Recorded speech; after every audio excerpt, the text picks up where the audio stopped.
کہ الٹی خبر تھی بالکل یہ کہ وہاں پر عمران ریاض کو لوگوں نے پہچانا تو وہ تو سیلفی بنانے کے لیے لڑکے وغیرہ آ گئے اور انہوں نے کوشش کی کہ عمران بھائی کے ساتھ تصویریں بنا سکیں، کیونکہ عمران بھائی ایک جانے مانے پہچانے شخصیت ہیں پاکستان کے، اور لوگ ان کو بہت پیار کرتے ہیں، اور خاص طور پر جو اوورسیز پاکستانی ہیں وہ اچھی طرح سے جانتے ہیں کہ وہ جس طرح کے حالات سے یہاں سے گزرے ہیں، جس طرح سے وہ لاپتہ رہے، جس طرح سے وہ روپوش رہے، اور پھر اس کے بعد انہیں جس طریقے سے جن حالات میں ملک چھوڑنا پڑا، تو یہ ساری چیزیں ریکارڈ کا حصہ ہیں۔ تو لوگ تو ان کے ساتھ بے پناہ محبت کرتے ہیں، ملینز میں ان کے فالوورز ہیں، اور مطلب پورے بیانیے کے اکیلے ہی وہ دھجیاں اڑا دیتے ہیں۔ تو وہاں پر آپ ان کے بارے میں نیگیٹیوٹی محض پھیلانے کے لیے اس طرح کی جھوٹی پوسٹ کر رہے ہیں۔ اب مسئلہ یہ ہے کہ یہ جو چیزیں ہیں یہ چھپی نہیں رہتی سوشل میڈیا پر، فوراً ان کی جو حقیقت ہے وہ سامنے آ جاتی ہے۔ تو اسی طرح ہوا، خبر یہ پتہ چلی کہ جناب وہاں پہ جو لوگ آئے تھے، جو پاکستانی کمیونٹی تھی، انہوں نے تو الٹا عمران بھائی کو دیکھا، وہ خوش ہوئے ان کو پہچان کے، اور ان کے ساتھ انہوں نے تصویریں وغیرہ بنانے کی کوشش کی، لیکن وہاں پر موجود کچھ دیگر جو لوگ تھے جو کہ اینٹی آپ سمجھ لیں کہ جو ایم عمران ریاض کے مخالف ہیں، تو انہوں نے اس کو ایک دوسرے رنگ سے پیش کرنے کی کوشش کی اور یہ بتایا الٹا کہ جی وہ احتجاج کرنے آ گئے تھے لوگ، اور یہ ہو گیا تھا اور وہ ہو گیا تھا۔ تو اب یہ اس قسم کی فنی باتیں پتہ نہیں کیوں کرتے ہیں، اپنی ہی کریڈیبلٹی انسان کی خراب ہوتی ہے۔ اگر دیکھا جائے تو اس کا مقصد کیا ہے، تو اس کا مقصد بڑا واضح ہے۔ عمران ریاض تو مسلسل پہلے ہی کھٹکتے تھے، پوری ریاست کی نظر میں کھٹکتے تھے، اور اب جب وہ محفوظ جگہ پر چلے گئے ہیں تو اور بھی زیادہ سب کو تکلیف ہے اس بات کی۔ جب وہ یہاں پاکستان میں بھی تھے تو سب کو پتا تھا کہ وہ کتنا پاورفل شخص ہے پاکستان کا، اس لیے نہیں کہ ان کے پاس کوئی بڑی عہدہ ہے یا کوئی بڑی ان کے پاس مشینری ہے، کوئی فورس ہے، بلکہ اس لیے وہ پاورفل ہیں کہ ان کے پاس زبان کی طاقت ہے، اس لیے وہ پاورفل ہیں کہ لوگ ان کے ساتھ کھڑے ہیں۔ اللہ نے ان کو یہ عزت دی ہے کہ وہ کوئی بات کرتے ہیں، وہ کوئی فیکٹ لوگوں کے سامنے رکھتے ہیں تو لوگ ان کی بات کو ٹرسٹ کرتے ہیں، تو لوگ ان کے ساتھ جڑتے ہیں۔ تو یہ اب ایک طاقت ان کے ہاتھ میں ایسی ہے کہ ادھر آپ اربوں روپے ٹی وی چینلز پہ لگاتے ہیں، اشتہار لگاتے ہیں، پیسے دیتے ہیں، سب کچھ کرتے ہیں اور بیانیاں بنانے کی کوشش کرتے ہیں۔ پورے 40 چینل ایک طرف ہوتے ہیں اور عمران ریاض بھائی کا اکیلا یوٹیوب چینل ایک طرف ہوتا ہے، اور سارے بیانیے کی واٹ لگ جاتی ہے۔ تو یہ صورتحال اس وجہ سے عمران ریاض بھائی ہمیشہ سے ہی کھٹکے، ان کو اغوا کرنے کا بھی مقصد یہی تھا کہ اگر وہ باہر رہیں گے تو ہم صورتحال کنٹرول نہیں کر سکیں گے، بیانیاں نہیں بنا سکیں گے۔ یہ الگ بات ہے کہ 5 مہینے انہیں بند بھی رکھا تو بیانیہ تو چلتا رہا، کیونکہ بیانیہ تو عوام کے ہاتھ میں ہے نا اس وقت، وہ کسی ایک شخص یا کسی دوسرے شخص کے ہاتھ میں نہیں ہے۔ تو وہ آپ نے انہیں بند رکھا، ظلم کیا، 5 مہینے کے بعد وہ رہا بھی ہوئے، تو کیا آپ بدل سکے؟ کچھ بھی نہیں بدل سکے نا، لوگوں کا ذہن تو آپ نہیں بدل سکے، جو ان کی سوچ تھی، جو ان کی رائے تھی وہ تو ویسے ہی رہی۔ اور وہ پھر ہم نے 8 فروری کو دیکھ بھی لی الیکشن میں کہ لوگ وہیں کھڑے تھے جہاں کھڑے تھے، اور آپ تمام تر ظلم و جبر کے باوجود عیاشیوں کے ساتھ، مکاریوں کے ساتھ، سازشوں کے ساتھ بھی وہ کام نہیں کر سکے جو آپ کرنا چاہتے تھے۔ اور اس کے بعد پھر آپ نے انڈیویجولی لوگوں کو ٹارگٹ کرنا شروع کر دیا، جس میں عمران ریاض بھی شامل تھے۔ پھر وہ بیچارے مقدمات بھگتتے کرتے کرتے روپوشی اختیار کرنے پر مجبور ہوئے، 2-3 مرتبہ اٹیکس بھی ان پہ کیے گئے، جان لینے کی کوشش کی گئی۔ اب یہ اتنی بے وقوفانہ بات ہے کہ آپ سمجھتے کیا ہیں کہ خدا نخواستہ اگر آپ اس مذموم کوشش میں کامیاب بھی ہو جاتے تو کیا آپ کامیاب ہو جاتے؟ یعنی کہ کیا آپ بیانیہ بنانے میں کامیاب ہو جاتے، یا کیا آپ صورتحال کو کنٹرول کرنے میں کامیاب ہو جاتے؟ آپ نے ارشد شریف کو بھی تو دیکھ لیا نا کہ وہ بھی اسی بیانیے کے ساتھ کھڑا تھا، تو وہ جب نہیں بھی رہا تو کیا وہ بیانیہ رک گیا؟ کتنے ہی اور ارشد شریف ہیں جو اس وقت کی بات کر رہے ہیں۔ تو آپ ان کی مینٹالٹی کا اندازہ لگا لیں کہ ابھی ارشد شریف کا جو بوجھ ہے قتل کا وہ اٹھایا نہیں جا رہا ریاست سے، اور یہ پھر بھی عمران ریاض کے اوپر اٹیک کرنے چلے تھے کہ اس کو بھی راستے سے ہٹا دو، حالانکہ اس سے بھی انہیں حاصل کچھ نہیں ہونا تھا۔ خدا نخواستہ، اللہ کا شکر ہے کہ وہ نہیں ان کے ہاتھ آئے اور اللہ نے انہیں زندگی دی، لیکن اگر یہ اپنے مذموم مقاصد میں کامیاب ہوتے بھی تو یہ میں آپ کو بتا دوں کہ الٹا ان کے خلاف نفرت کا ایک اور لاوا ہی پھٹنا تھا، اور کچھ نہیں ہونا تھا۔ یہ اگر سمجھتے ہیں کہ اس طرح کے ظلم اور جبر کر کے لوگوں کی محبت سمیٹیں گے تو یہ نہیں ہوتا۔ کبھی بھی نفرت سے، ظلم سے، جبر سے آپ محبت نہیں سمیٹ سکتے۔ آپ تھوڑی دیر کے لیے خوف ضرور پھیلا سکتے ہیں، وہ بھی تھوڑی دیر کے لیے، اس کے بعد وہ خوف بھی جاتا رہتا ہے، لیکن آپ محبت کبھی نہیں سمیٹ سکتے۔ تو آج بھی اس بات کی تکلیف ہے کہ عمران ریاض کیوں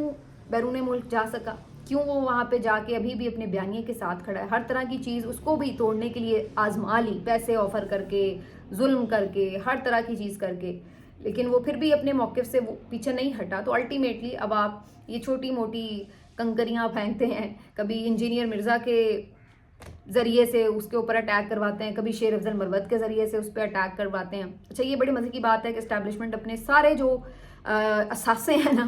وہ ظاہر کر دیتا ہے, مطلب خود ہی بتا دیتا ہے کہ ہاں یہ بھی میرا اثاثہ ہے, یہ بھی میرا اثاثہ ہے. تو وہ خود ہی نکل کے جو ہیں وہ ان کے اوپر جو ہے وہ اٹیک کر رہے ہوتے ہیں. تو عمران ریاض جو ہیں اللہ ان کو سلامت رکھے اور ان کا زور بیاں اور اضافہ اس میں کرے. تو بہرحال یہ چھوٹی چھوٹی کنکریاں اس سے انہیں فرق نہیں پڑتا, البتہ جھوٹ بولنے والے خود اپنی کریڈیبلٹی ضرور کھو دیتے ہیں. اب جی آگے بڑھتے ہیں, بات کریں گے عمران خان کی, جو کہ اس وقت آپ کو معلوم ہے کہ اڈیالہ میں قید تنہائی میں ہے. منگل کے روز صرف ایک ملاقات ان کی فیملی ممبر سے ہوتی ہے اور وکلاء کا ایک گروپ مل لیتا ہے. ادروائز دن بھر پورا ہفتہ ان کی ملاقاتیں نہیں ہوتی, اور جو ایک تھرسڈے کی دن ان کی سیاسی رہنماؤں سے ملاقاتیں ہونے کا عدالت نے آرڈر جاری کر رکھا ہے, وہ بھی پورا نہیں ہوتا. ہمیشہ پی ٹی آئی کے وفد کے لوگ جاتے ہیں, جا کے باہر کھڑے رہتے ہیں تھرسڈے کو, اور اس کے بعد 2-4 گھنٹے انتظار کرنے کے بعد وہاں پہ ایک پریس کانفرنس کرتے ہیں جس میں خوب ٹھیک ٹھاک قسم کی بڑکیں مارتے ہیں, اور اس کے بعد اپنے اپنے گھروں کو روانہ ہو جاتے ہیں.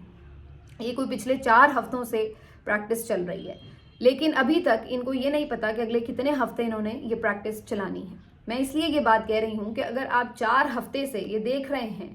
کہ آپ آتے ہیں, ملاقات نہیں ہوتی, اس کے بعد آپ چلے جاتے ہیں, تو اس کے بعد آپ نے اس کی کاؤنٹر اسٹریٹجی کیا بنائی ہے کہ آپ نے اس سارے معاملے کو توڑنا ہے, کس طرح آپ نے اس کی اسٹریٹجی بنائی ہے. کیونکہ بظاہر جو نظر آ رہا ہے یہ بات ٹھیک ہے, میں نے اس دن بھی سنا کہ جی ہم کیا کر سکتے ہیں, ہم عدالت میں جا سکتے ہیں, عدالت انٹرٹین نہیں کر رہی ہے, یا وہ جی وکلا سائن نہیں کروا پا رہے وکالت نامے. ٹھیک ہے, لیگلی آپ شاید واقعی اس وقت عدالتوں کا جو حال ہے وہ فوری ریلیف تو نہیں دیں گی. آپ دیکھ لیجئے ساری عدالتوں نے سارے کیسز ہی بند کر دیے عمران خان کی. اس وقت کسی کیس پہ سماعت نہیں ہو رہی. جو اپیلیں عمران خان نے دائر کر رکھی ہیں, چاہے وہ القادر کی ہو, چاہے وہ توشہ خانہ میں بریت کی ہو, چاہے وہ کوئی پتہ نہیں 1000 کیسز ہیں, تو جو بھی انہوں نے اپیلیں فائل کر رکھی ہیں ان پہ بھی سماعتیں نہیں ہو رہی, اور جو ٹرائل چل رہے تھے اڈیالہ میں توشہ خانہ والے, اس پہ بھی سماعت نہیں ہو رہی. ٹھیک, تو کہنے کا مقصد یہ کہ سماعتیں نہیں کر رہے, کیونکہ سماعتیں ہوں گی تو پھر سب اکٹھے ہوں گے, تو پھر عمران خان بھی ہوں گے, تو پھر بات ہوگی, اور وہی تو روکنی ہے اصل میں. تو کہنے کا مقصد یہ ہے کہ وہ تو ان کی اسٹریٹجی تو واضح ہے, لیکن ادھر کیا اسٹریٹجی ہے وہ سمجھ نہیں آ رہی. عدالتوں سے آپ نہیں ریلیف لے سکتے, یہ بات درست ہے, تو پھر اس کے بعد آپ کے پاس کیا آپشنز ہیں؟ تو کم از کم اگر آپ کی ملاقاتیں بند ہوئی تو اس سے آپ کوئی پولیٹیکل مائلیج تو لے ہی سکتے ہیں کہ روزانہ کی بنیاد کے اوپر آپ شور مچا سکتے ہیں, احتجاج کر سکتے ہیں کہ جناب ہماری ملاقاتیں کیوں نہیں کروانے دی جا رہی عمران خان صاحب سے. اڈیالہ کے بعد یہ خبر اب حسنات ملک صاحب بھی کہہ رہے ہیں کہ جی عمران خان صاحب نے اس متعلق انہیں ہدایات دی تھی پارٹی قیادت کو کہ آپ جو ہیں اڈیالہ کے باہر احتجاج کریں یا کوئی کیمپ لگائیں یا کچھ کریں. تو اگرچہ قیادت تو اس کے اوپر انکاری ہے, وہ کہتے نہیں ایسی کوئی ہدایت نہیں ہے. اب یہ بھی بڑی دلچسپ بات ہے. اور اگر عمران خان صاحب نے ہدایت نہ بھی دی ہو, بالفرض اگر ہم یہ بات مان بھی لیں, تو خود بھی تو آپ کچھ سوچ رہے ہوتے ہیں نا کہ یار ملاقاتیں بند ہوئی ہیں تو اب ہم نے کرنا کیا ہے, ہم اس کے اوپر شور تو مچائیں گے نا. یہ تو کوئی حل نہیں ہے کہ ہم ہر جمعرات کو جائیں گے, 2 گھنٹے باہر کھڑے رہیں گے, سٹے کھائیں گے اور اس کے بعد گھروں کو چلے جائیں گے. تو یہ تو نہیں ہوتا. اب تو چلے روزے ہیں, سٹے بھی نہیں کھا سکتے. تو کہنے کا مقصد یہ ہے کہ کاؤنٹر اسٹریٹجی آپ بنا سکتے ہیں جس میں آپ کئی طریقے استعمال کر سکتے ہیں. آپ کو اڈیالہ کے باہر نہیں احتجاج کرنے دے رہے, آپ پارلیمنٹیرین ہیں, آپ وزیر اعظم ہاؤس کے سامنے بیٹھ جائیں جا کے, بھائی آپ پریس کانفرنسز کر سکتے ہیں, آپ کم از کم کے پی میں کوئی احتجاج کر سکتے ہیں, کوئی آپ وہاں پر صورتحال ایسی بنا سکتے ہیں کہ کوئی ریلیز نکال سکتے ہیں, جلسے کر سکتے ہیں. وہاں پہ مینا خان آفریدی نے یہ بھی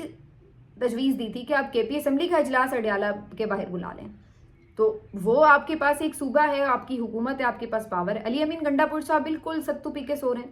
ان کو بھی نہیں پتا کہ عمران خان کی ملاقاتیں بند ہوئی ہیں. بھائی آپ جا کے ان سے ملاقات کیوں نہیں کرتے, آپ کی طرف سے کیا ہو رہا ہے؟ تو وہ بھی بالکل جو ہے ادھر سے بھی چل پروگرام ہے. پھر باقی بھی جو قیادت ہے وہ بس اس وقت آپ کو نظر نہیں آ رہا کہ کوئی اسٹریٹجی بناتی ہوئی نظر آ رہی ہے. یہ ضرور کہا جا رہا ہے کہ ہم بنا رہے ہیں, یہ بھی کہا جا رہا ہے کہ جی ہم اپوزیشن سے مل رہے ہیں, لیکن ابھی تک اس میں بھی کامیابی نظر نہیں آ رہی, بلکہ الٹا ایسا لگ رہا ہے کہ اختلافات اور زیادہ ہو رہے ہیں, اور شاید مشکل ہے کہ اپوزیشن اتحاد بھی بن سکے. کوشش ہی کر رہے ہیں لیکن وہ کامیابی اس میں بھی ابھی تک فی الحال تک تو ملی نہیں ہے. آگے چل کے ہو جائے تو کچھ کہہ نہیں سکتے، لیکن انداز ایسے نظر نہیں آ رہے اپوزیشن کی باقی جماعتوں کے بھی جس میں وہ ان کے ساتھ ہوں۔ تو کہنے کا مقصد یہ ایسا بظاہر تاثر مل رہا ہے جیسے کہ پی ٹی آئی نے اس چیز کو ایک نارمل نیو نارمل کی طرح ایکسیپٹ کر لیا ہے کہ بھئی ہاں یہ ہو گیا ہے، ٹھیک ہے آگے چلیں، اب سوچنا ہے، اور باتوں پہ اتحاد کی بات ہو رہی ہے، بیک ڈور ڈپلومیسی کی بات ہو رہی ہے وغیرہ وغیرہ، تو وہ چیزیں ہو رہی ہیں، لیکن اس کے اوپر آپ اس کو پولیٹیکلی کیسے کیش کرواتے ہیں، اس کے اوپر ہمیں کوئی اسٹریٹجی جو ہے وہ نظر نہیں آ رہی۔ آخر میں آپ کو یہ بتائیں کہ جی ایک افسوسناک خبر ہے، سابق سینیٹر جماعت اسلامی کے مشتاق احمد صاحب، جو کہ آپ کو ہمیشہ بڑے ووکل نظر آتے ہیں فلسطین کے خلاف احتجاجوں میں، فلسطین کے حق میں احتجاجوں میں، اسرائیل کے خلاف ہمیشہ وہ آپ کو دھرنے اور مظاہرے کرتے بھی نظر آتے ہیں، ان کے بھائی کو قتل کر دیا گیا، بڑا افسوسناک معاملہ ہے، اور ان کے بھائی کو جناب ان کے گھر کے سامنے گولیاں مار کے قتل کیا گیا۔ بتایا یہ جا رہا ہے کہ جو ان کے پڑوس میں کوئی جھگڑا ہو رہا تھا جہاں پہ گولیاں وغیرہ چلیں اور یہ بیچ بچاؤ کر رہے تھے، تو غصے میں آ کر قاتل نے ان کے اوپر بھی گولی چلا دی۔ تو بہت ہی یہ تکلیف دہ واقعہ ہوا ہے، اس پہ ہمیں افسوس ہوا ہے، سینیٹر صاحب بڑے دکھی تھے، ان کے بڑے بھائی ہیں ظاہر ہے، تو ایک بہت اس بات کے اوپر دل رنجیدہ ہوا، لیکن بہرحال یہ ایک خبر بھی آئی۔ اور آخر میں جی خبر مریم نواز صاحبہ کی۔ مریم نواز صاحبہ جو ہیں جی، ان کی توہین کے اوپر مقدمے درج ہو رہے ہیں لگاتار دھڑا دھڑ، تو پیکا کا جو سب سے زیادہ استعمال ہو رہا ہے وہ مریم کے حق میں ہو رہا ہے۔ تو آج پھر ایک توہین مذہب نہیں بلکہ توہین مریم کا مقدمہ درج ہوا ہے، جس میں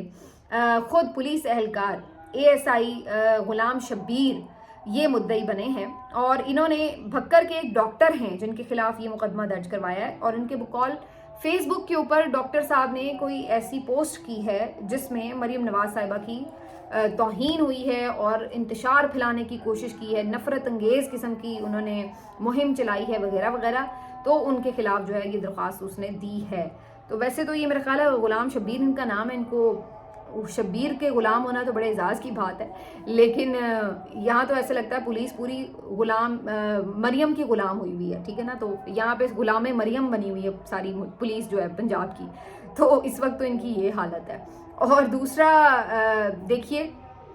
اگین وہی بات کہ آپ بیسکلی ایک لا لے کے جب آئے تھے اسی وقت ہم کہہ رہے تھے کہ یہ اس طرح ہی اس کا استعمال ہوگا جیسے ہمیں نظر آ رہا ہے۔ تو جی مریم نواز صاحبہ جو ہیں وہ اب آپ کے ملک کی مقدس ترین ہستی بن چکی ہیں، اور ان کو جو ہے کچھ کہا نہیں جا سکتا، ان پہ تنقید نہیں کی جا سکتی، ورنہ آپ کے خلاف جی مقدمے درج ہوں گے۔